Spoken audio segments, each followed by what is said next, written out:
and welcome to Charlton TV for our Meet the Directors event. This is the 5th occasion we've come together like this for you to have your opportunity to pose your questions to the club's hierarchy about matters both on and off the pitch. Now, this day has been in the diary for a little while now. We know we're in the midst of a busy fixture period, and it is the middle of the January transfer window as well, so lots to discuss. This is your chance to ask your questions. The all-important WhatsApp number you need is on screen. The sooner you get your questions into us, the sooner that I can pose them to our panel. You may notice we have ventured outside of the Valley. We are here at a wonderful venue just outside the O2, and we thank our friends here for hosting us. And a quick run through before we begin of how the next hour is going to unfold. We split it into two different halves. The first half we will be focusing on matters on the football pitch. Managing Director Jim Rodwell is alongside me, as is Club Chair Gavin Carter. Then we're going to have a half-time switch around and realign to matters off of the pitch. Chief Financial and Operating Officer Ed Warwick will be with us. But by my side throughout, we have lifelong addict and Charlton Athletics fan advisor Lucy Bishop. Welcome all, great to see you. I must say I'm very pleased that we're inside, in the dry, in the warm after last night. I want to get straight into the questions. And Jim, there has been a lot around the left side of our defence recently. We've got a new player in the building today. Give us a little bit of an update on that.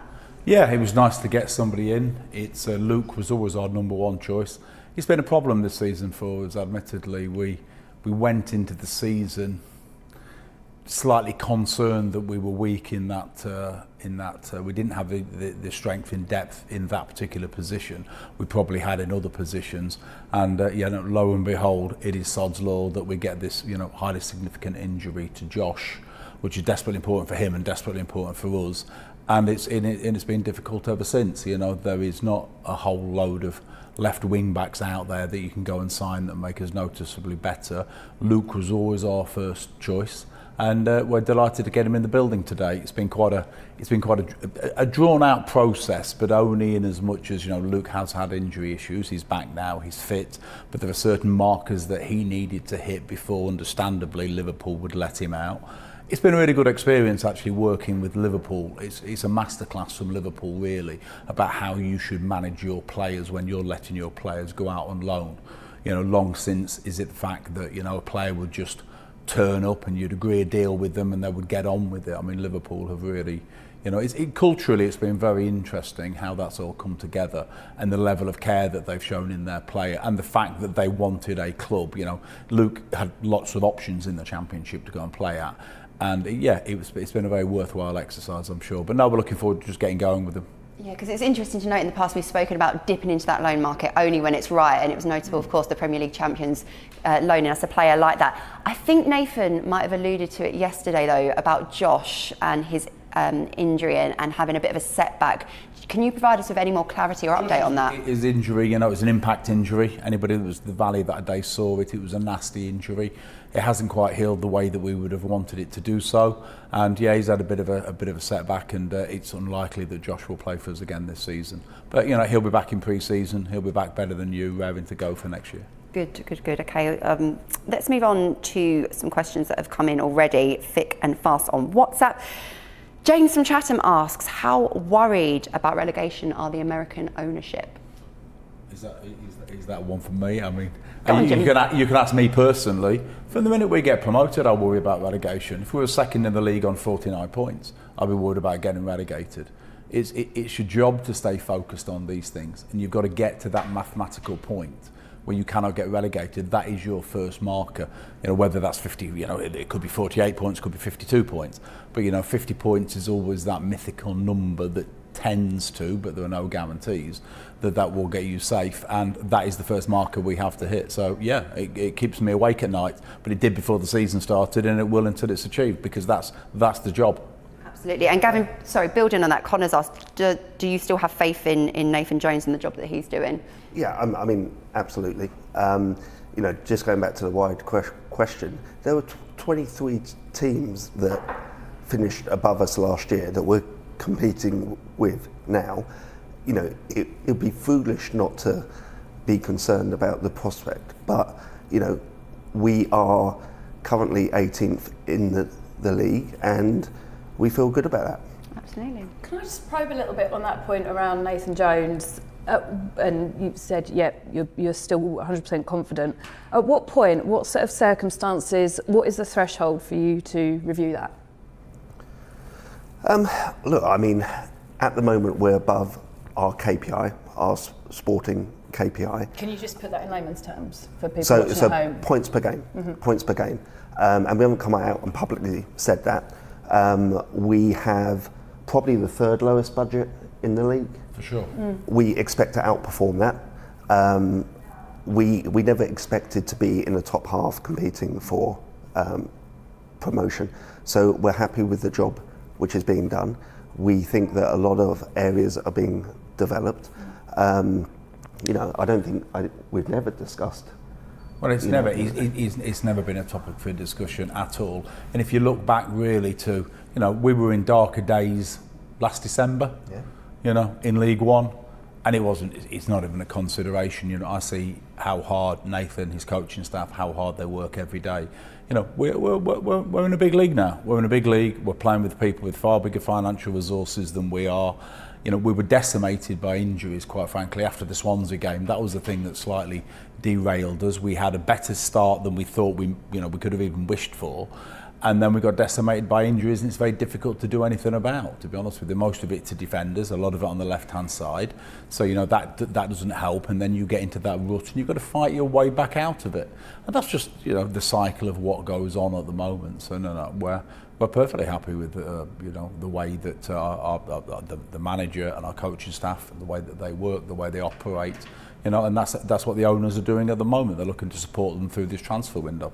One of the questions I posed to Nathan yesterday was around our strike force, and I did it deliberately so because we're 6 months into the season. I think there's been 6 games where we haven't registered a goal, but building that fluidity in attack has been a real concern for the coaching staff, and I think fans wanting to see that building as well. Now that you're seeing the likes of Matty and Lyndon getting those minutes, Tanto and Rob not even featuring, how important is it for those players to get that chemistry and competitive action? And I'm imagining you would have wanted this far earlier in the season. It is. I mean, having Matty Godden back on the pitch yesterday has been a huge relief and a blessing to all of us. You can only have so many people in a squad. And going back to my previous point, we were decimated by injuries previously. Touch wood, we don't go into that situation again. And unfortunately, some people, have to miss out. On Saturday, it could be wholly different again. It is horses for courses. Nathan has got to pick teams, and he's got to pick benches to win games of football. That's not unique to Nathan. That's the same as every manager. He can only have 8 on the bench. It's a luxury of riches at times, unfortunately, when people have to miss out. I think the game prior to that, I think it was Greg Doherty that missed out. Doc was back in the squad yesterday. It's just something that happens, and players have to get used to it. Gavin, a couple of weeks ago we went and visited Sparrows Lane. We spoke to Matty and the medical team, getting a bit of an insight, because of course one of the things about injuries is it's private, it's people's personal health as well. But it was very insightful, it was very interesting, and it leads nicely to a question that we've had in here. Has the club filled the gap at leadership level of the medical and fitness department following the departure of highly regarded Dr. Will Abbott? And that question is from Richard Hunt. Richard, thank you for sending that in. Yep, I mean, we've reviewed that. We worked closely with Will as he was leaving there. We've got the processes in place that Will set up. That was very much part of the mandate that he had. Those processes endure. Adam Coe, who was on that video, he runs the medical team. We brought in a doctor, a clinical doctor in Toby. We've got Luke Sanders, who runs the sports performance side of it. So yeah, it's fully staffed. I think the concern, sorry, I'll just jump in, because I think the concern that I've seen amongst fans is that some of the injuries that we've had over the sort of October, November, December period some were quite similar in their nature. There's kind of muscular injuries or recurrence of muscular injuries, and those were things that Will was actually praised for being an expert in managing and treating when he first joined us. So he left in September, and then we've seen a lot of those injuries start to crop up. So how do you marry that with what we've seen since he's left? And if you're saying he's put processes in place, are you confident that those processes are being adhered to and are working? We loved having Will at the football club, and Will did a good job for us, and Will decided he wanted to go and do something differently.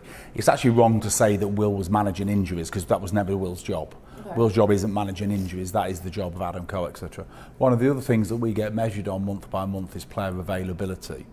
What you're seeing this season, our player availability is almost exactly the same as it was last season. You know, it becomes frustrating for all of us when we see the types of injuries that the players pick up. That's the same at every football club. We get the data for every other football club, and we're about bang slap in the middle of these injuries. I think the Championship is a particularly brutal division. It becomes frustrating when you've got a couple of players in the same position injured at the same time. But Gavin's right about that. You know, what Will did very, very well for us was assess what we could do better, the processes, even the types of meetings we have and the language that we use and the airtime that we give these things and the way that we think about things. Nothing's changed in that regard. Yeah, and even the metrics. Nothing has actually changed in that regard. You know, we thought, do we want to go out and find a like for like Will Abbott? And we may do it at the end of the season. You know, nothing is set in stone. We'll look at it again. Do I think anything has gone off the rails? No, I don't think anything has gone off the rails. More important than what I think is the evidence doesn't suggest that in any way, shape or form. And in fairness, we've given more responsibility to Adam Coe, to Luke Sanders. Like I said, we've got a lot more time now with Dr. Toby from a clinical point of view. And these guys have really stepped up. They've really stepped up to the plate. How does the work Dr. Toby is doing now differ from the work that Will was doing? Well, they're very different types of doctors. Obviously, Dr. Toby is a clinical doctor.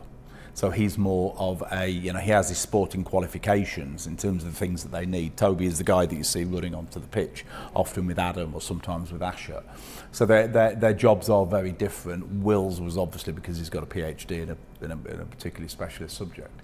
But so yeah, their skill sets are incredibly different in that regard. You know, had Will have stayed, we would still have brought Toby into the environment, in a Championship environment anyway. I mean, Toby, for example, travels with us to every away game. We've now got a full-time doctor with us on that basis, and you know that's due to, you know, it's more investment into the football team. These things aren't cheap as you could imagine. So it is incredibly, nobody get, you know, when I'm watching games of football, you're obviously trying to score a goal and not concede them, but the other thing is I'm just looking for people to get injured. Every time somebody goes down, your heart is in your mouth. But that's, you know, that's not about Charlton, that's about Derby County and everybody else. But, you know, again, it goes back to the issue of squad constantly. You know, how can you replace 5 or 6 players on a rotation? Because what the key to not picking up injuries is actually loading. It's about rotating those players through the squad. You know, Reece Burke plays for a period of time, and then Kane plays, and then Harry Clark plays. You know, the biggest risk of injury really to any of our players is overloading them. And sometimes, particularly during the period you referred to, that is the thing that you end up doing. You're overloading players. Amari Bell is probably a prime example of that. I think it's fair to say that Amari was maybe our best player in the first, 8-9 games of the season. And, because of what happened to Josh, the knock-on effect of that is you're asking Amari to play left wing-back. It's a different physical challenge to the one of playing on the left of the 3, and you're overloading constantly. Plus you've got the fact that Amari doesn't, get that international break that other players get because he's, suddenly getting on a plane and flying to wherever Jamaica are playing at that one particular time. So, that's why we have big squads. That's why this thing becomes so expensive. You've got to be able to rotate these players, and that's why people like Rob and Tanto, that's why they've become important to us. Yeah. Can I ask just, sorry Charlotte, just quickly, specifically on that point around overloading, Lloyd Jones is pretty much ever present. We saw him struggling a little bit previously against Birmingham. He obviously wasn't very well last night. He did come off, but we saw him struggling the sort of last 10 minutes of the first half. How is he? Is he okay? Yeah, he, we'll assess him again tomorrow to see how he is for the weekend. We're hopeful that it'll be okay. Mm-hmm. We'll wait and see. Lloyd has been brilliant for us for, crikey, how long now? 12 months, 14 months. Touch wood. He's played the majority of the football and he's been excellent, been a credit to himself. But yeah, he got a knock last night that he was carrying from a previous game. But again, it's aches and pains and bangs and bruises. It's Championship football. It is what it is. Sometimes you've just got to, you pull your socks up and get on with it. Supporters are always keen to know about investment, and in previous meetings we've spoken about investment in the pitch. Douglas has asked the question, are we still having problems with the pitch? He says it looked barren on Tuesday. I don't think it looked barren, and are we having problems with the pitch? No, we're not having problems with the pitch, other than there's an awful lot of wear and tear on the pitch. If you look at it compared to what it was like this time last year, I mean, it is night and day. And I think I was talking to Alex, our head groundsman, this morning about it. What hasn't helped us is the rain, and then we had the frost before the Chelsea game. But look, these are just conditions. But I think sometimes the pitch looks a little bit different on the TV to what it actually does when you get to the stadium. But it's night and day improved from what it was last season. And again, there's been more investment in that. We've got different lights on it this year. We've invested in new lights to obviously stimulate the growth in the pitch, and we've invested in people. We're very proud of our ground staff, both that work at the Valley and the guys that work at Spavers Lane. So no, it's an awful lot better than it was this time last year, and it will continue to improve. It was interesting to hear you speak there about the importance of rotating, the load that's put on players. Linking on to that, we've had quite a few questions on how happy the board are with recruitment from the summer, and relating to Rob and Tanto not being involved in the squad in recent weeks. I suppose, again, when that investment goes into players, it's not always just an instant impact that's wanted, but a longer term vision. Perhaps you can both give us insight into that. We had a very conscious strategy, because you look at the options that are available to you, and we had a very conscious strategy to sign some of the best players that we thought we could develop, or the players that we paid a transfer fee for, with the players that we thought we could develop and that would improve. And you sign these people on long-term contracts, and they're growing all the time, and people are moving to London that have never been here before. That comes with its own challenges, and you don't think that you've created a pot of gold in the first month, just like you don't start writing people off. People will come and go, and their football education will continue, but they are valuable members of our squad. But the simple facts are that there's only so many players you can have, and thank goodness at the moment we are now turning into a squad.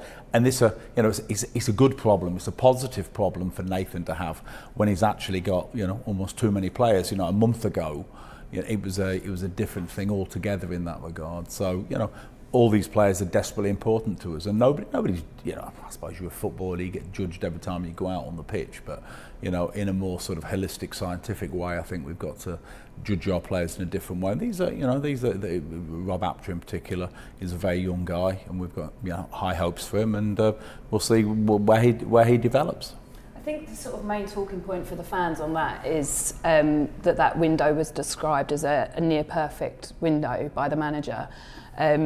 But the situation is that we've got a couple of £1 million worth of players sat on the bench, or in some cases not even in the squad, while we've got players starting that have also been described by the manager as not championship ready. I'm pretty sure Nathan never said that they were all going to be starters. No, but he did say it was a near perfect window. So is that perfect? So I think we believe that we've bought assets that will develop. Now, whether it's developing, having first team football on the training field, elsewhere, we believe we've purchased those assets which will develop. And there's certainly no pressure from Jim, from me, or anyone to say because we've paid X for a player, they've got to be in the starting 11. I think that would be very unhealthy. Yeah, but it's just not something that happens. Nathan picks the team, and Nathan picks the team on just trying to win a game of football. I mean, it really is as simple as that, based on the previous games and the things that he's seen in training and the way that he wants to tweak the squad. But I just think it's still very early days. I for one, Nathan might say there was a perfect window. I don't know what a perfect window looks like, to be honest with you. There's also the point as well, I think in our first meeting you spoke about working in not just individual windows, like one window will lead to the next and so on. So I think perhaps that's a little bit of context to refer back to. We've had a question in from Dan next.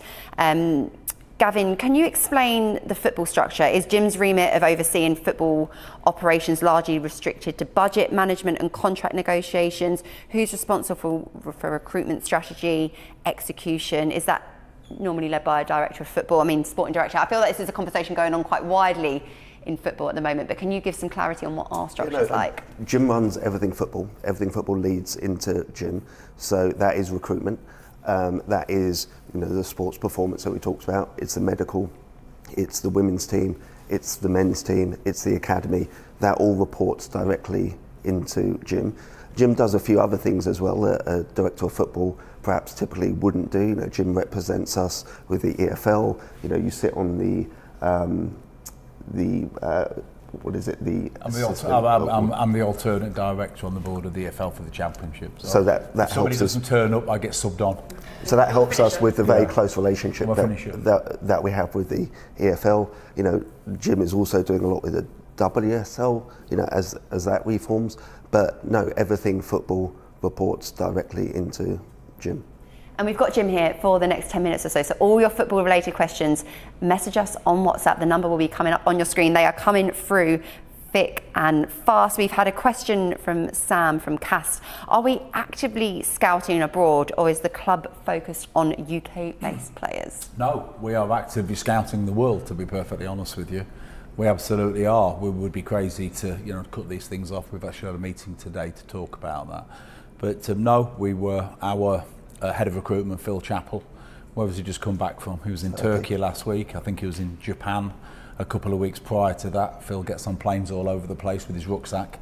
But no, not at all. I understand why our recruitment, why somebody would say that, because if you look at our recruitment, it was predominantly, that was our strategy in the summer. But no, as the football club grows and evolves, I mean, you would be crazy to ignore the rest of the world. It would be foolish to think that all of the best talent in the world is currently playing in the EFL or in the Premier League. And, you know, and it makes financial sense as well. So, you know, we've got quite a refined recruitment system at the moment. We've got a full-time data scientist, Hashim, that works with us.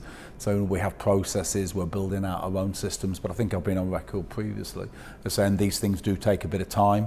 But no, our net is getting wider and wider all the time. Now, Charlton Athletic supporters are always proud of the jewel in our crown, which is our academy. And we've had a question come in from Scott.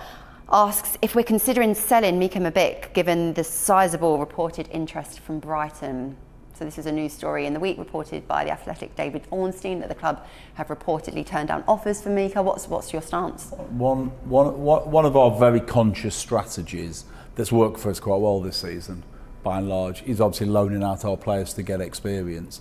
And Mika's gone to Colchester. Colchester have looked after him very well. I think Danny Cowley and the people at Colchester have done a really good job with Mika.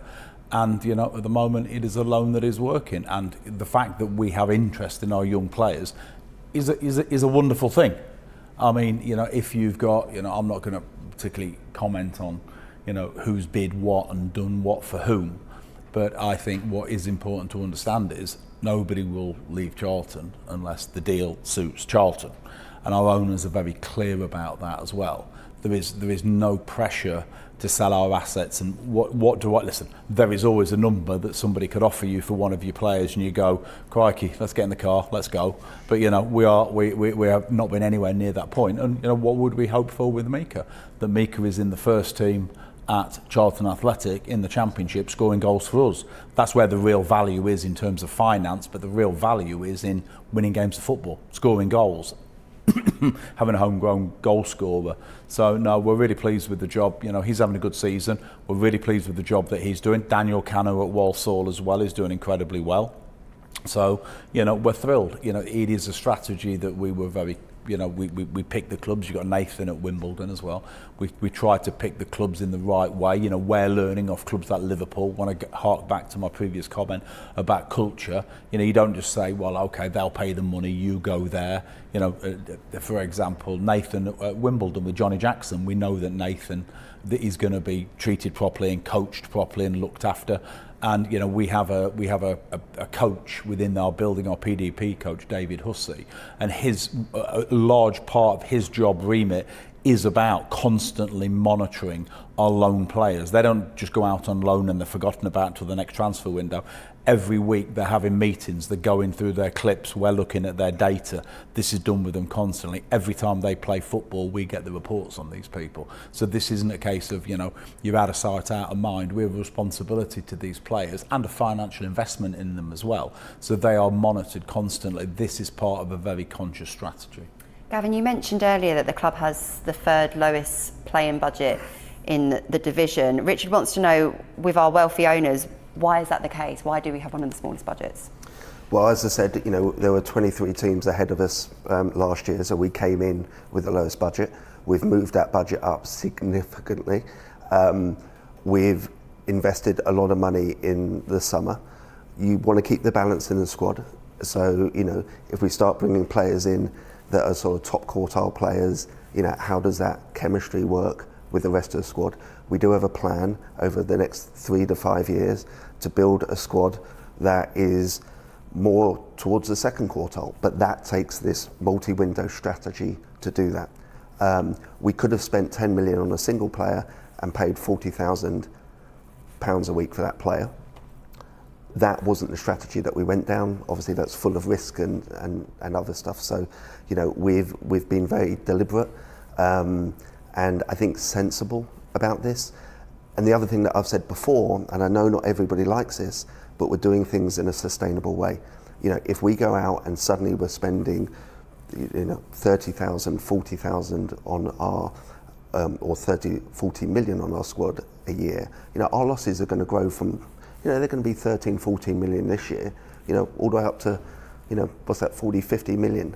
And, there's no guarantee that ownership is always going to, invest or continue to commit that sort of funding. So I'm not going to risk a football club by, doing immediate one-time action. You've got to think about this over a long period of time. I think Gavin's explained that very well, and I just think you've got to be a bit careful there about not creating a false narrative of, rich owners, why don't you support the football club? Our owners have been stellar from day one. And they have always supported this football club. And I'm struggling to think of anything that we have ever asked them for that they haven't stepped forward. They want a plan. They want to understand why, and that's perfectly reasonable. But I think we've just got to be a little bit careful about how that works out. Gavin's absolutely right. Our playing budget is significantly larger than it was last season for obvious reasons. We've stepped up. But I think just to start throwing more money and more money and more money at it is very dangerous. And, we are not at Sparrows Lane really wanting for an awful lot of anything, quite frankly. We have always been supported and feel supported by our ownership. We're approaching that halfway point, but I'm conscious I've got so many questions I still want to get through. So we'll keep on going until we do so. Kian asks, will there be any more incomings in January? Yeah, possibly. I think so. I think there'll be... I think the squad again continues to evolve and shape, and you never know what's going to happen in the last week of a window. It's always interesting. That is the fact. I think we've got Leicester City on the Saturday, haven't we, on the 31st, and then we've got Sunday, Monday. So yes, it'll be busy. I think people will come in, and I think people will go out as well. So I think there'll be that ever-evolving sort of shape. We've had a few questions. Sorry, Lucy, I'm just conscious. I need these. They're coming in thick and fast. A few questions of if the board are happy with the current style of play and recent performances. We've got to win games. Well, I'll let Gavin come on to that. We have to win games of football. Winning games of football at the Championship level is incredibly difficult, as you see. You see the game last night against Derby. I thought in the second half we were considerably better than Derby were, to be honest with you. I thought we deserved a point as a bare minimum, but we didn't get one because that is the brutality of the league. They probably had the one outstanding player on the pitch last night. And sometimes that's results in one team wins and one team doesn't. But style of play and how you do things at the moment, I just want to get to 52 points. I want to build from there. We'll get better. The football club will constantly evolve. The squad will evolve. That's where you get to. The one thing in football that you have to work so hard to get is time. You're paddling so hard to get time. Time is not a commodity that people are just going to allow you to have. You have to earn time to evolve and to change and to get better. And we've got so much more growth in us. We've got so much more that we can do. And we're excited about being given the privilege to do it. Yeah, what I would say is the football department is measured on points, not style. So there's not one metric or KPI or incentive which is on style, is all on points. Because at the end of the day, that is the most important thing. Okay, let me move on to a question here. Joe asks, if we're looking at applying to become a Cat 1 academy, how would being a Cat 1 academy help? Yeah, so it is in the plan to continue to invest in the academy to progress it to Cat 1. Initially, as the ownership group came in, we've invested in the playing squad, we've invested in improvements at the Valley, and so the next sort of set of investments will be squad and then probably the academy.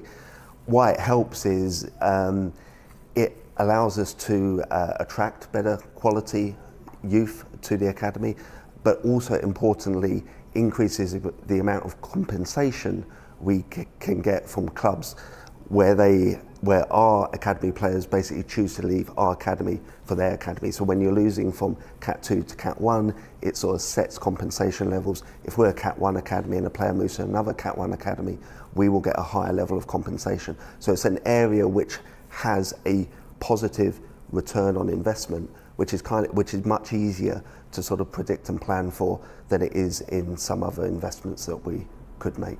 Right, we've got through so many football-related questions. A final one, because we've had Tom asking what your thoughts are on the incredible journey of the women's team, but Heather from Caster's put, it's fantastic to see Charlton women at the top of the WSL2 and with a very good chance of achieving promotion. If achieved, promotion will require significant investment. Do the owners have the appetite for this and access to the additional funding to support it without detracting from the future plans for the rest of the club? Yeah, I mean, ownership is very, very passionate, very cognizant of the women and the investment that it will take. The majority of our ownership group is in America, and women's football is very, very big and very successful in America. They believe that women's football in this country can become as successful in America, and they want to invest behind it, and they're absolutely thrilled where we are and the job that Karen's doing. They watch every single game. If you see our sort of group WhatsApps while the women are playing, it lights up an awful lot more than it does when the men are playing. It is fair to say our ownership group are the biggest believers in women's football you could possibly imagine. Good, that's really good to hear. Jim, thank you so much for your time. I know it's a very, very busy week we're in the middle of, so we really, really appreciate it. And whilst I make a quick substitution and bring in Ed Warwick, our Chief of Financial and Operation Officer, let's have a quick break. We'll join you soon.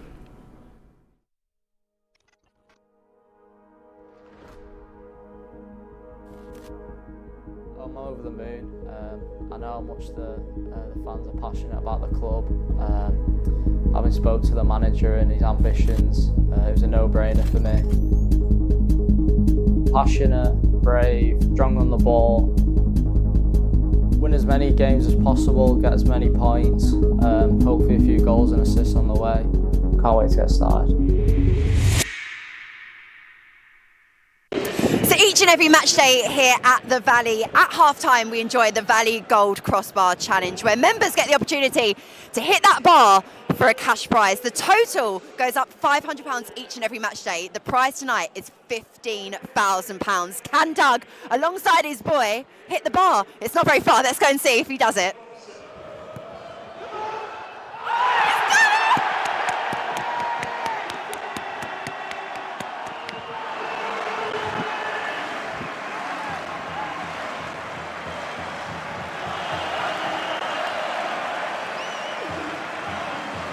Wow, congratulations. And what a moment in front of the covered end. Can you even describe what you're feeling really. like? Honestly, I cannot say it. I don't know.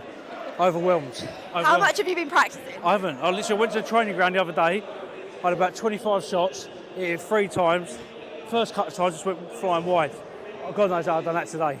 I mean, it's one thing doing it at the training ground. It's another doing it in front of all these people. Do you know what? I switched off. I just sort of kept my head down and I thought, do you know what? I'm just going to hit it. So... He's my little lucky charm. So lucky charm, all right. How are you feeling? I know you captured it on your phone. That was so cool, wasn't it? Yeah. Have you made a request for how you would like that money to be spent? Is there anything on your list? He gets whatever he wants anyway, so he knows that. Absolutely. Well, look, congratulations. Thank what a you. special moment. And if you can stay around and cover that luck and get us a goal in the second half in the covered end. Fine. Yeah, fine.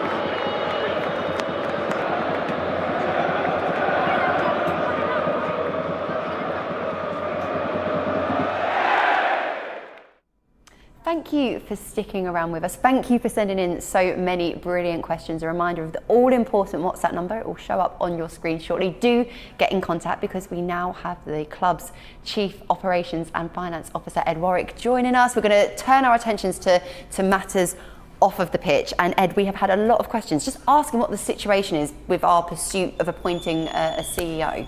Well, I think Gavin's probably going to be slightly better for that. Yeah, so I was very disappointed that we couldn't get Dane Murphy over the line. That was a 6-month process. What that required was us to reset the process. I decided in the summer that we would spend our time prioritising the squad build. We kicked off a process at the beginning of the season with Nolan Partners, a professional recruiter. They're now called XL, and we've been running that process to find suitable CEO candidates. I have interviewed a number of candidates. We have a shortlist. We're in the final phases of this. There's nothing guaranteed because it's incredibly difficult to find the right person. It has to be the right fit for the club. If not, we'll move backwards. And I don't want to put us in that position. Just like left wing backs are hard to come by, the right CEOs are hard to come by as well. The process is underway. I'm not going to announce it before it's got all its clearances. Learned that lesson. So I know that we haven't communicated much on that, but that's been deliberate. There's been a few changes, hasn't there, sort of over the sort of recent year, 18 months at the senior leadership level. Once you've got your CEO in place, are you happy then with that team?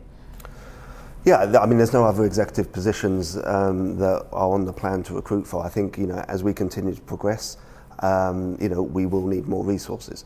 But I'm very happy with the delegation of responsibilities between Ed and Jim. It's fair to say that I've been more executive chair than the non-exec without a CEO there.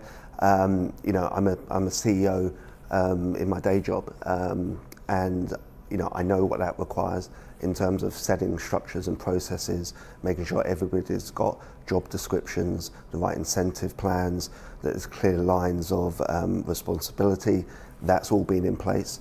So we haven't really missed a beat there.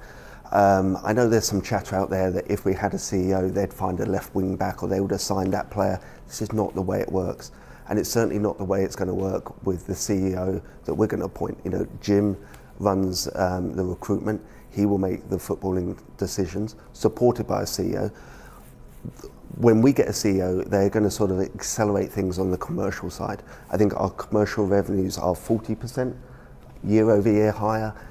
We can do more there. The fact that we're here with Meantime tonight, develop those relationships. They'll also look for further investment in the football club. So a CEO is going to help do that, but we haven't missed a beat with not having a CEO. I'm quite confident of that. Yeah, well, my phone's blown up with all these WhatsApps, and I know, Ed, when we last spoke back in August, there was a real focus on making improvements to the Valley, and we've had a question come in here from Zek. Thank you so much for sending it in. The stadium's looking fantastic after work done in and around it.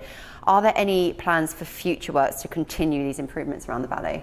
Oh yeah, just like the squad, where we're looking at improving the squad all the way through to be more competitive in the Championship, it's exactly the same as at the Valley. And if we remember a couple of years ago, we started that improvement with the pitch. We put in the safe standing in the covered end, we revamped the club shop for a little bit, and we also did some bits behind the scenes as well. The last summer just gone, we had the floodlights installed, and certainly when the mist came rolling in from the Thames against Chelsea, I was very, very grateful that we did that. We've obviously got the new big screen and the LEDs, and we're looking at what else we can do in the Valley. It's a 20-year-old stadium at its sort of newest parts, and in the case of the South Stand, much older than that. And I think it's really beginning to show its age in many parts of it. And as we've had bigger crowds this season, that's put real pressure. We need to start looking about how we invest across the Valley, from our hospitality areas to the concourses to the washrooms in some places. There's not a part of the stadium that we don't look at and review, but it's a long-term plan. This may come through, Charlotte, but are there any immediate plans to improve the speakers, the AV system around the Valley? Well, it's absolutely wrapped into everything else that we're looking at. So when we look at what we're going to do in the summer, we'll be looking at prioritising various aspects of the Valley. The AV system is absolutely on that list. Given that point then, will the Jimmy Seed stand ever get updated or the corners filled in? So that's a specific ask. I think look, at Simon. The moment we've got a 27,500 seater stadium. We're sort of averaging 20. Once we're selling out the stadium, then we'll begin to think about expansion. Brutally honest, it's not in our plan at the moment, but I'd be surprised if anybody expected it to be. Alex from Cass asked a question. Given the issues at recent high attendance fixtures, what are the plans in place to make sure the Valley can cope with large crowds in the future? Well, we learnt a lot from our two most recent games against Chelsea and also the one against Millwall. When a lot of people come to the Valley, it's been the first time it's happened for quite some time. Chelsea was our highest attended cup game for over 50 years and our highest attended game full stop for 12. Millwall was also another very, very busy fixture. There's things that we can do that we've learned from those fixtures, particularly in terms of communication, things of how we can do with making wayfinding easier. We're looking always at installing more kiosks, changing where we can the circulation space, but there are things that are incredibly difficult to do very quickly. So for example, behind the east stand, behind the Alan Kirbishley stand, there's a relatively narrow concourse. The only way that we can expand that is by moving a retaining wall, which is a major piece of infrastructure update. A lot of those stands were put in place at a time when circulation spaces and the standards required to build them were way smaller than they are now. We had a look at some plans for the West Stand concourse, and what we realised was if we designed the West Stand today, that concourse would have to be far larger. So these are quite big things that we need to do, but we're very, very mindful of them, and we'll try and think of other things that we can do that is relatively sort of easier to implement. And what I would say to supporters is, if there's any ideas of things that we can do that people notice when they're on their way into the ground, or if there's something that that someone wants to have a look at, please let us know. I spoke to a supporter last Friday who had a really good idea about improving access to the lower tier of the covered end. Can we do something with the turnstiles? We're looking at those things, but these things often take quite a long time to implement. We want to do it properly. We want to make sure that we have a home that we're all proud of. Well, I don't know if that same supporter is the one that's asked this question, but it does lead nicely. Do the club have plans to make sure all turnstiles are operational? Well, we look at turnstiles all of the time. A lot of our turnstiles are quite old. There are some issues with some of them in terms of the release mechanisms. There are issues with some of them in terms of sort of the power boards need upgrading. What we want to do is we want to have a look at the entire stadium. All of the turnstiles are absolutely part of our plans that we look at. The turnstile technology has moved on, mobile ticketing has come in, some of the turnstiles have had problems reading the scanning codes. So whenever we try and open as much as we possibly can, we have ticketing people there with our handheld scanners, all of that type of thing. But it leads into what I said just before the Chelsea game, and the communication there was an important learning from the Millwall game. Was at the moment we ask people to get in early, we ask people to do that for a reason so we don't build up too many queues, but we're absolutely aware of it, and we will do everything we can to make sure that the whole stadium is upgraded, but it's going to take time. We've had, oh sorry. I was just going to say, it's in the space of 40 minutes, we've talked about the women's team needing investment, the first team, the academy, the stadium. I mean, there is a lot of places in this football club that we've got to continue to invest and progress, but we have to make decisions where that investment goes, and it's not easy. It's not easy. Not to be flippant, but it would be great if the Valley was sold out every game. So it forced my hand to have to do and have to make those investments. When there's a couple of games a season, which we're getting up to the capacity, the rationale to make those investments, the case just isn't strong enough. So if we can get more people at the Valley, I will find more investment to make sure that those things are taken care of quicker than they may be otherwise. Now, these meetings, of course, are part of a wider fan engagement strategy, and that means a lot to supporters. We've had a number of you get in touch around the supporter liaison officer's role, and that position was well respected, had a long-serving member of staff beforehand, responding to fans' questions quickly. Two parts here, really. Who is currently monitoring the fans at cafc.co.uk email? And secondly, there appears to be a bit of a struggle to recruit in that role. Why do you think this is? Well, so firstly, to answer the initial question, the fans at cafc.co.uk email is being monitored by our amazing ticket office, and it's really important that when fans do have something they want to get through to us, that they use that. The reason we can do that is it makes it much easier to track individual responses. It's the best way to do that type of thing. The second point about the supporters liaison officer is it's a really, really important part of the club. It's the interface between the club and supporters. We absolutely have to get it right. We had a wonderful person in there who was promoted into something else in the club, and we've got a great opportunity to look at new supporters liaisons officers, and we're out there trying to find the very best candidate. They could even be watching right now. And if they want to apply for the role, is there information on the website for them to do so? If not, we can make sure there is, right? We'll make sure there is. Okay. Heather from Castor said there's been some media coverage over the owners seeking additional investment of 20 million. Is this true? And if so, how would it be structured and used? So we are looking at how we can continue to attract investment to the football club. We're not the only football club doing that. Birmingham, Wrexham, very much part of our cohort coming up, looking to do the same thing. So I think this is a healthy exercise. Because we will need to invest heavily in this football club to achieve our ambitions. I don't know where the 20 million's come from. I mean, that's not a number that I sort of recognise, because there's not a number. But we are looking. I mean, there is a lot of interest in Charlton, and finding the right financial partners is a critical part of the plan to continue to build this football club. And naturally, when we have these meetings as well, supporters want to know about the reality of owning the Valley. When does that become a real discussion? Linking into that, we've also had a message from Tom from Lewisham. Thank you for reaching out. Good evening all. He says, are there any plans to bring any external investment to make Charlton a global brand and to actually buy the ground and training facilities rather than rent and lease them? Yeah, so just on the ground, we're delighted to have extended the lease. That happened in the last period of time since we last spoke to the fans like this. I have said that we've got a great relationship with the landlord. I think that's shown, and we continue to have a great relationship. Again, it's that decision. Where are we going to invest? If you want me to spend, I don't know, we haven't had the discussion 10, 15, 20, 25 million, then that's money that's not being invested elsewhere. Perhaps we'll bring an investor in and we'll look at how we do that. We don't think it's critical to own the stadium for this phase of the plan. In the future, it will be. And, but we have to progress in a sustainable, methodical way. And I understand as a fan how special the Valley is and why fans would want that secured. But again, it's one of these tough decisions. Well, on the flip side, we've had Tom here, and this is why these discussions are so useful, because it does open up a bit of debate, and that's really, really good. Why are we investing so much in a stadium we don't own? So that's the other side of the decision making. I mean, right? The investments that we're making are where we can get a return on that and where we can improve the fan experience. I mean, the retaining wall we're not moving that retaining wall if we don't own the stadium. But the investments we've made is we had to upgrade the floodlights. We did. We've put LEDs around because of the commercial return we can get on the advertising there. We want to build out the fan zone because it improves the fan engagement, sells more tickets, sells more beer.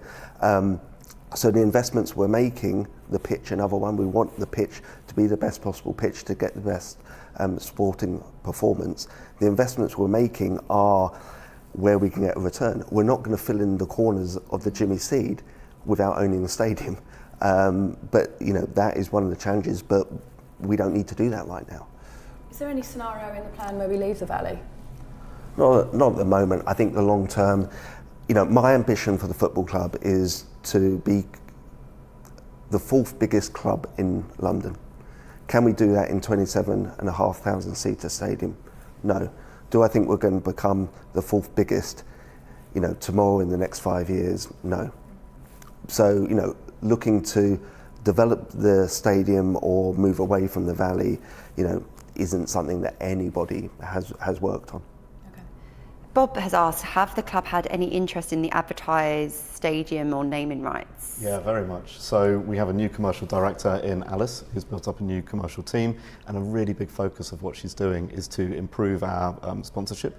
When we compare ourselves to other clubs, there's a lot of things that many other clubs get income from that we currently don't. But what's really critical is that the Valley is a really special stadium. It's special to everybody. And therefore, if we're going to have a look at getting into a partnership with someone about it, whether it's this whole stadium itself, whether it is an individual stand, whether it's the training ground, whether it's the academy, they have to be the right partner for Charlton, and they've got to be someone that we're really proud to work with and someone that's proud to work with us. We've got 10 minutes left allotted to get through as many questions as possible, and we will do so until I've finished all of them on the WhatsApp here. But look, this is the all-important number to contact. If you've got a question, ask it now. Nigel from CAS has said, all organisations need to plan for different scenarios. So on that basis, what are the club's contingency plans should the worst happen and relegation is confirmed? Or in terms of what we do with the squad, or I mean, it's quite a contingency plans for. I mean, I don't have to infer from that. You know, I think our squad planning, would we would activate a different squad plan for League One. Perhaps that would change a decision on investing in the academy because we may have to put money elsewhere. But there's not a significant restructuring that would need to be done, if we were relegated. Does that come back to the point as well that you were making when you were explaining about prioritisation and investment, the sustainability and how kind of why that's so rooted? Yeah, no, I mean, it is a great example because if we did go and spend so much on the squad, if we did go and spend so much bringing in all these positions and building this, then you'd have to make redundancies, you'd have to sell players that you didn't want to be selling and other stuff. So, sustainable does mean, being in the best possible spot for, potential scenarios or realities. One thing I love about Charlton TV is that it enables us to reach supporters from all over the world. A massive thank you to Daniel from New York, who's messaging, living in the US, I do what I can to support the club by buying merchandise and subscribing to Charlton TV, which costs as much as attending games. But let's be honest, there are free alternatives to watch online. But how can he be granted access of tickets when he does end up back at home? It seems very messy and there's no clear way for overseas fans who contribute as much financially. Yeah, well, I'm disappointed that any fan would find the ticket buying process difficult, and that's definitely something that we need to review, and we've always already been working with someone to improve that. I think the second point that not only Daniel, but we've also had some feedback from fans actually across the world is about our online retail presence. That's something that we're aware has to change and has to improve quite considerably. We've got some active plans to do that, and we're looking at relaunching a new online shop in the summer. Another question from Paul. Are the club still happy with the food and beverage offering from Gather and Gather? Have initial improvements been maintained? Because I know we spoke about that in quite some detail last time. Yeah, it was last chance saloon. It was a really big focus last time. We measure supporter feedback. We measure quite a lot with Gather and Gather, and we also measure obviously the intake through the tills. All of those have moved in a positive direction, and it speaks a little bit about the investment in the Valley. There's so much we can do with the Valley in general, but there's a limited amount that we can do with the kiosks in their current form. We got some great advice from a fan who was in the industry, who came and inspected the kiosks along with me in the summer, and or sort of straight after that Watford game, and particularly the game afterwards against Stevenage, which was definitely a performance that I don't think anybody was happy with. And things did improve, and we see queue times are improving when I walk the lounges, when I walk the fans bar, when I walk the concourses before the game. You definitely see a sense that there is improvement, but I would say that's improvement up to a sort of about okay level. It's not where we want it to be, and when we have a look in the summer of what we can do, we do want to do some big changes in many areas of the stadium. We won't be able to do everything all at once, but I think it is getting better, so I think that's the initial thing that people will see, but I think there's a lot of improvement to go, because the standard and what supporters expect at football grounds up and down the country is improving all the time, and we want to make sure that we have the best supporter experience possible. And Lucy, as you know, addicts, many miles they travel, and our away support is envied by many across the EFL, even in the Premier League. And Rob Waghorn sends a message in here, thank you for it. He feels it would be good if the club did more to encourage supporters to go to away games, maybe free travel like what was done before. Is that an option? Is that an exploration, that reward? I mean, again, we do, you just said it, we sell out a lot of our away allocation. That revenue goes, the majority, 95% of it goes to the away club. Investing in free travel for fans where another club is benefiting is kind of like counterintuitive to our sporting objective, and again, that investment needs to go elsewhere.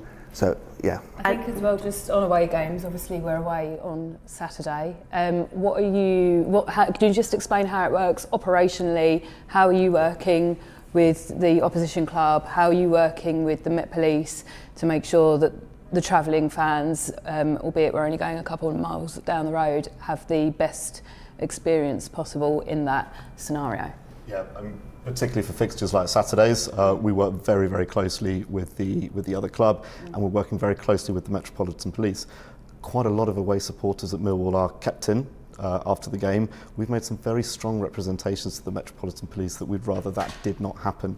And obviously after the home game, our discussions with them have been sort of quite formal, and they've also been sort of quite clear how we would like our fans to be treated.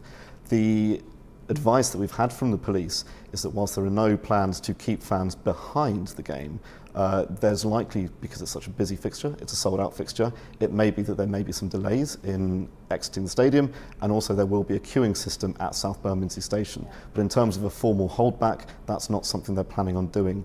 We should always be aware that football matches are a live operation involving many thousands of people. Something may change during the match, and if that's the case, then we will work with the other club to make sure that that is communicated as best as possible. And that's what we saw at Chelsea, wasn't it? There was a change at around 80 minutes. That's exactly I think, what happened. So 10 minutes before full time at Chelsea, the police informed us that they were holding the Chelsea fans back, and the announcement went out to Chelsea fans in the South Stand only. I think it's really important to know that anything outside the stadium, it is the jurisdiction of the police. We can make a lot of representations to them. We did before the game at Millwall. We learnt a lot about communication, and I think that was the thing that we looked at ourselves and thought, can we do that better? And we made sure that we did so before the Chelsea game, encouraging people into the stadium as quickly as we can. And if we have future fixtures with Millwall, we'll obviously work with the police. We'll say that they would rather we didn't do things that they do, but they do have the final decision, and we will make sure that we communicate that as best we can. So I know they have the final decision, and I think the problem, and I don't want to talk too much about what's gone before, but the issue with communication was that, as I understand it, we were waiting for the Met to communicate their plans, and that didn't happen in a particularly timely manner. Can we commit now to communicating with our fan base the situation as we know it, rather than waiting for the Met to put those comms out first? Yeah, I think that was one of the points that we made to the Met, is that we want to make sure that we're communicating with our fans as early as possible. Police operations are, they're very complex. They sort of exist in a wider ecosphere than just the Valley and what we're doing, even though it might not seem like that at the time if you're a supporter trying to leave.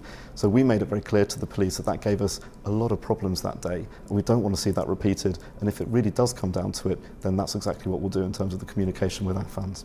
Look, we've got a couple of minutes of the allotted time left, but I'm going to push us into extra time because we've had so many questions come through, and this is too good an opportunity for people, and the variety of them as well. Ed, you said earlier on if supporters have ideas or things they'd like to improve to tell you. Well, Holly's got in touch and she's asked if stickers can be added on seats, as lots of them are missing. So I'm sure that will be taken a note of, and operationally we can take a look at here. Stuart's asked, how many season tickets were sold this season, and when will the club announce the pricing structure for next season? About 12 and a half. Yeah, so we sold about 12,500 season tickets this season, which is one of the highest that we've had since we've been in the Championship. Beat the target. 8,000 of them were before we were promoted, and 4,000 of them after. In terms of the pricing for next season, I think one of the things that we wanted to look at is, with the current zoning of prices in the Valley, is that correct? It's something that we inherited when we bought the club. We wanted to get to know the Valley better. We wanted to understand the stadium better. We wanted to understand the supporters better as well. So there'll be a survey going out to supporters to ask them their views on a range of things to do with season tickets and pricing. Are the right zones in the right place? Is the family zone in the right place? We don't know what the results of those surveys are going to be. We've been working very closely with the advisory board on it, and we will be looking to sell season tickets in March. I think there's an opportunity to simplify what we do. There's also an opportunity perhaps to restrict where we're selling some season tickets to build up some demand and reorganise where the season tickets are, because there is more demand now for that, to optimise the match day as well. So there's quite a lot of work going on in that area at the moment. Thanks to Robert, who's messaged in. The club heavily promoted the Chelsea game and attracted a big crowd. How can the club use that lesson to attract more fans to league games to avoid as many empty seats as we saw last night? And is the current form of style of football attractive to potential fans?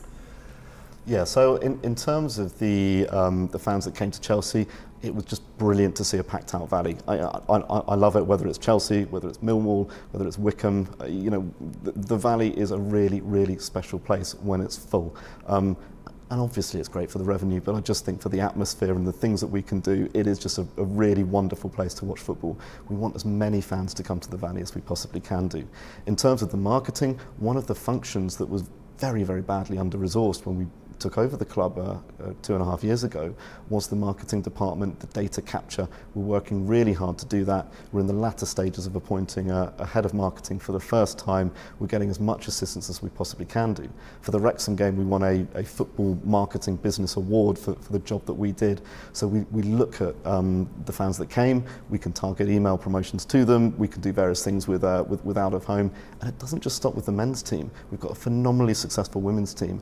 I think it would just be magnificent if more people were coming to watch them. I think they deserve it, and that's the job and that's the challenge in front of us. Will that head of marketing be responsible also for the women's team, or will they oversee like entire club operations in terms of marketing? Yeah, I mean, marketing, I think, is, we are a club that's incredibly well integrated with our women's team. It's something I'm really proud of. Our women's team play all their games at the Valley. They share the training ground with our men's team. It really is a one club ethos in terms of that interaction between the men's team and the women's team. And we really want to make sure, and as Jim said before, our owners are deeply passionate about women's football. It's a real Charlton success story, and we need to make sure that that is attracting the attendances that it deserves. Well, showcasing the matchday experience is so important, and one of the things, certainly with my sort of Charlton TV hat on, that I'm really proud to do is be part of the schools partnership, when we go out and visit so many schools and engaging them in attracting those younger fans. But of course, in doing that, in marketing a football club, there are going to be things that some fans enjoy, there are going to be things that some don't. And we've had a message come in from Alison about the fireworks at the beginning of the Chelsea game. To her, it seemed a bit inappropriate, a tad odd, as if we were celebrating the fact we were playing Chelsea. Was that Charlton's idea? It couldn't have been a cheap exercise. I personally consider it a waste of valuable money. Fireworks after we'd beaten them, maybe, but even then, it's only the third round, hardly huge celebrations, all very weird. For me, again, it's personal interest, but they can be a little Marmite, the fireworks. Yeah. But it was us, not the FA. We got a lot of feedback after the Wickham game that people liked that. We thought sell out the Valley, sold out Valley, put that on. And to be honest, the feedback I got was, can we do this more often? got a Friday night coming up. So yeah, I mean, I was joking with Ed, the extra money that we made on that on that game literally went up in smoke. He burnt it all. But it is that point, isn't it, about trying to make the match days feel like a real occasion, whether you're watching the men's, the women's, or the academy, and the fortress that the Valley has been. And yeah, exactly. You all about want to balance. create an atmosphere, and that's what it's all about, right? And there is nothing more atmospheric than the Valley packed out, I think particularly at night, and I think we saw it at Wickham, and I think we saw it at Chelsea too. When those fireworks lit up, I thought it was great, and I think it translates onto the pitch, and the Wickham game was one of the best examples of that. It's interesting as well when you look down the tunnel, the "Be Relentless" messages up, but also there is that image of the fireworks, because that was almost kind of the unifying factor between the pitch and the fans, and it all came together so nicely. We have got more questions, so I'm going to make sure we get through them all. Daniel's asked, is there any chance of moving away fans into a less prominent area of the stadium? We looked at that and have discussed it. I think if we were in League One, that was something which we were going to at least experiment with for a few games. It makes less sense in the Championship because you see the away end is often sold out, and it actually works very well that you've got just over 3,000 there, sort of restricted there. It would be difficult to move that. It's very helpful operationally as well, because unlike a lot of stadiums, our away fans separate from the home fans quite early and quite a long way away from the stadium. There is a question about adding free drinking water options at the Valley. Shall we add that to your list perhaps to go away and put investigate? that on the list as well, and that's a good one. That's a good one. I think the stickers is a really good one. We want to hear these suggestions. It's really important. Hot drinks in the fan zone. You can only get cold drinks in the fan zone, and it's freezing in there. Well, let's put some hot drinks in there. Okay, I think that, again, another one. And look, this is a less nice question to have to ask, but this is important because this is people's matchday experiences. Have the club dealt with the problem of the dead pigeons in the netting in the roof of the Upper West Stand? It's disgusting and inexpensive seats. It is. That's from Robert. Nobody wants dead pigeons anywhere. No. We looked into it. The issue is that we need to get a cherry picker out onto the pitch. And as we heard in the football bit, the pitch is something that during the season we definitely do not want heavy machinery on. Now on to a question about retail. Ray from Great Yarmouth has asked, is there any plans to update or grow the online club shop? As for myself, living far away from Charlton. Ed alluded to that earlier. I mean, it's pretty crap, isn't it? The club shop. I mean, it's a big opportunity. It will get done in the summer. Yeah. Yeah, absolutely. And when we look at sort of what other clubs are doing in terms of their online retail, ours needs to get updated. It needs to get updated quickly. We do have some operational issues with a legacy back-end system, which is why it hasn't happened so far, but it is one of the number one retail things that we've wanted to do. Our retail has grown a lot, but a lot of it's been physical retail. The Blue Water store has been something incredibly popular. We've put new retail pop-ups in the East Stand and in the fans bar, but online is something that we do need an online club shop that befits the Championship club. Well, that kind of answers the question from Tom asking if Blue Water has been a success. I mean, I guess so, because it was moved into a more prominent area of Blue Water, which was great to read about. It was a pilot project, and it's a great example of partnership working. So we had the slightly viral interview from Nathan. Blue Water got in touch. They're a sponsor. They're on the LEDs, and then we had the pop-up store. I think people particularly loved it over Christmas. It was very effective. It's great. We want to grow our presence. Blue Water is an important part, and we also want to be more visible and more present in many areas of South East London and Kent. Bob asks, in the absence of a CEO and public organisation chart, are the club willing to share a breakdown of who amongst the management team has responsibility for the various operational functions? Yeah, can do. Yeah, maybe could be an addition to the website or something. Yeah, we can do some comms on that. There's nothing to hide. And Tom asks, is there going to be a Player of the Year dinner this year? Hasn't been decided yet. There is a dinner planned for the Ex-Players Association. That will be announced soon. If you do too many of these things at the same time, it can be difficult, but it is something being evaluated. And Ed, I spoke to Jim just before Christmas and he gave us a bit of an update around some appointments on the sort of play and support staff side. We've had a question here asking if Tracy Leeburn's role has been filled. Yes, it has. Yeah, Jack Tebbit. Yeah, so if anyone hasn't watched that, it's still available on YouTube, the interview with Jim. He goes into a bit of detail about that. Jack West has said, first of all, I'd like to say thank you to the ownership. It's been a breath of fresh air and to see how much has changed already with Charlton. And I know owners are the first to get criticism, but I think they should be praised on the huge changes from the Reebok partnership to the fan zones and the flags on the seats at Wembley. Thank you, guys and girls. Well, thank you, Jack, for that really nice message. And again, it's so brilliant to see not only the number of messages, but the variety and people's different opinions and having this opportunity to tell them to you. but actually, sort of semi-seriously, it's great that there's been improvement, but there's a lot more that we can do. And I think this continuous improvement is, we came into a club that was in a very different place. I think we've put quite a lot into it, but when we look at it every single year, we want to get better. I think it was so good to sort of see the Valley, that first game against Watford, looking great, looking brilliant, and that's the same feeling that actually at the start of every season I'd like us to have. But also credit to the board as well, and people like yourself, Lucy, where one of the first things when the new ownership came in was have this fan engagement strategy. And it might not mean many to fans on the daily, but to have this open dialogue is really important. And this meeting isn't just the end of that dialogue. It's probably worth telling fans that website at cfc.co.uk is an email address again that you can reach out to, and maybe having listened to this, you might go away and think of some more things. I mean, Simon here from Chichester has said the fireworks were fantastic, and I agree they should be used whenever possible. He suggested, would lower attended matches benefit atmosphere-wise if supporters in the West Stand were all kept into the lower tier? Maybe there's a lot of season tickets in the the upper tier, so you wouldn't want to move those. That's not something to consider this year. Okay, we have a couple more questions. Alex has said maybe some more Percolicious coffees around the stadium for more hot drinks. How does that sound, Lucy? That sounds lovely. Yeah, I do enjoy Percolicious. And sort of a final one here, and a poignant note to end on, because we have his service happening at the Valley and his wonderful family asking for all donations to be given to the Charlton Athletic Community Trust.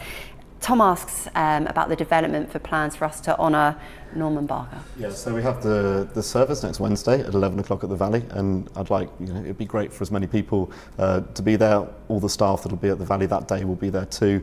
In terms of something more permanent, we're in direct consultation with Norman's family to make sure that there's something appropriate. And Gavin, the last question, it's a funny one because we were talking before coming on tonight. Are there any plans to have these fan engagement events in person? And we spoke, didn't we, about the idea of next time we've got this beautiful venue at the Dial and how good it would be to potentially in future bring fans into that. Yeah, I think, look, I'm very open to mixing these things up and keeping them current and interesting. So, yeah, I think that's definitely something we could look at.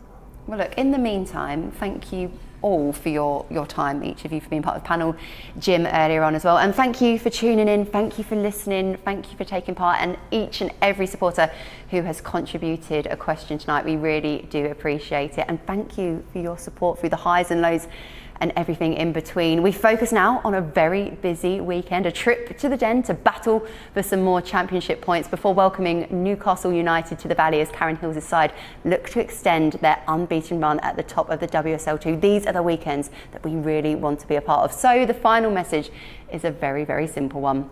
Up the Addicts. Good night.